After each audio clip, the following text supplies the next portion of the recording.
So hey guys welcome back to my mini vlog. तर आज आहे मार्गशीर्ष महिन्यातला शेवटचा गुरुवार आणि मी अशी काहीतरी पूजा मांडली आहे बघा.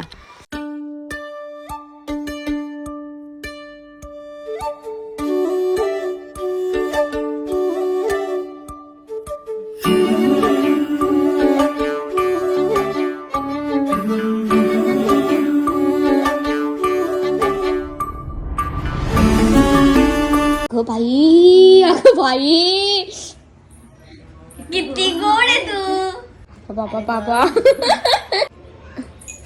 भुजी झाली तिकडे पाय पड. नको बाळा. हा एवढं लाव. दुनिया इधर की उधर हो सकती है पर मेरा खाना बनाना कभी नहीं छूट सकता और मुझे खाना बनाना पसंद भी है. सो तुम्हाला माहिती आहे माझ्यासोबत ना हे नेहमी होतं. जेव्हा मला कंटाळा येतो ना काय बनवायचा, तेव्हा ती गोष्ट एकदम परफेक्ट आणि